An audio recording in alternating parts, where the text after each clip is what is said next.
नमस्कार। आज हम एक ऐसी जियोपॉलिटिकल कहानी समझने वाले हैं जो सुनने में थोड़ी अजीब लगती है।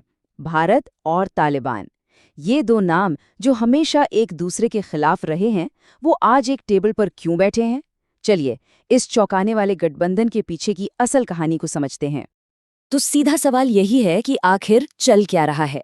तालिबान का एक बहुत बड़ा मंत्री 8 दिनों के लिए दिल्ली में है, और वो भी तब जब भारत तालिबान की सरकार को मान्यता तक नहीं देता। तो फिर ये रेड कारपेट क्यों बिछाया जा रहा है? इस बंद दरवाजे के पीछे की असल बात क्या है?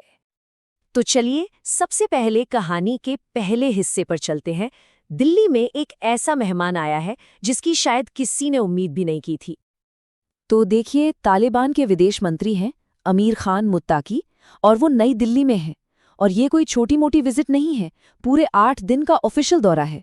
सोचिए, जब से तालिबान ने अफगानिस्तान पर कब्जा किया है, तब से ये उनकी पहली इतनी बड़ी विजिट है, और वो भी एक ऐसे देश में जो उनकी सरकार को ऑफिशियली मानता तक नहीं। यही तो इस कहानी का सबसे बड़ा ट्विस्ट है। अब आते हैं इस कहानी की असली वजह पर कि ये सब अचानक हो क्यों रहा है, और इसका कनेक्शन सीधे तौर पर एक बहुत बड़े इंटरनेशनल प्लेयर से जुड़ा है। देखिए, इस पूरी कहानी की चिंगारी लगी एक बयान से, जब अमेरिका के पूर्व राष्ट्रपति डोनाल्ड ट्रंप ने ये कहा कि वो अफगानिस्तान का बगराम एयरबेस वापस चाहते हैं, तो बस पूरे रीजन में खलबली मच गई। ये सिर्फ एक बयान नहीं था, बल्कि एक जियोपॉलिटिकल भूचाल की तरह था। अब सवाल ये है कि बगराम एयरबेस में ऐसा क्या है? देखिए, ये सिर्फ एक एयरबेस नहीं है, ये इस पूरे इलाके की सबसे कीमती स्ट्रेटेजिक लोकेशन है।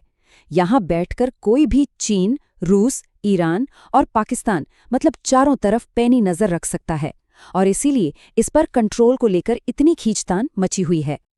और यहीं पर कहानी एकदम दिलचस्प हो जाती है। ट्रंप के उस एक बयान ने उन देशों को एक साथ ला खड़ा किया जो आम तौर पर एक दूसरे के खिलाफ होते हैं।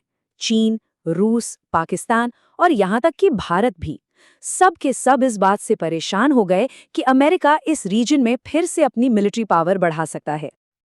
तो चलिए अब देखते हैं कि भारत ने इस सिचुएशन का फायदा अपने हक में कैसे उठाया। ये एक बहुत ही स्मार्ट डिप्लोमैटिक मूव था। भारत ने इस मौके को कैसे भुनाया, ये अपने आप में एक पूरी बिसात थी। हुआ ये कि पहले पाकिस्तान ने भारत के खिलाफ एक झूठी खबर फैलाई, लेकिन फिर एक चौंकाने वाला कदम उठाते हुए तालिबान ने खुद सामने आकर पाकिस्तान के झूठ को खारिज कर दिया। बस, भारत ने इसी मौके को लपक लिया। पहले तालिबान को थैंक यू कहा, और फिर तुरंत दिल्ली आने का न्योता भी भेज दिया। एक के बाद एक बिल्कुल सधी हुई चालें। तो इस एक चाल से भारत ने असल में दो निशाने साधे।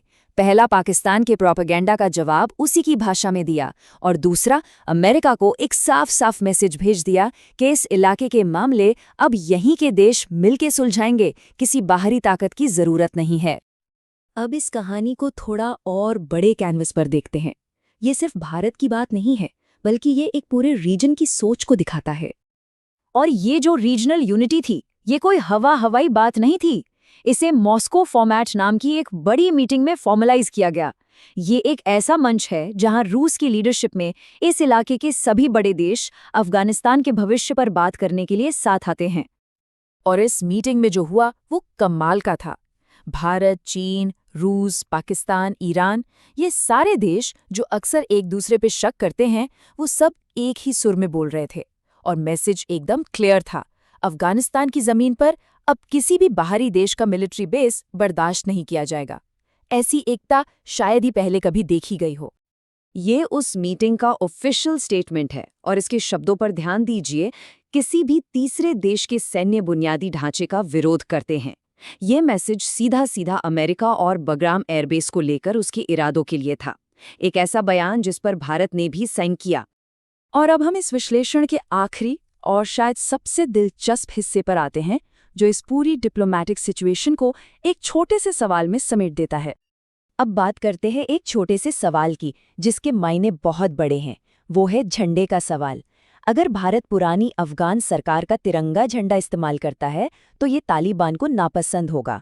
और अगर तालिबान का सफ़ेद झंडा इस्तेमाल किया, तो इसका मतलब होगा कि भारत उन्हें मान्यता दे रहा है।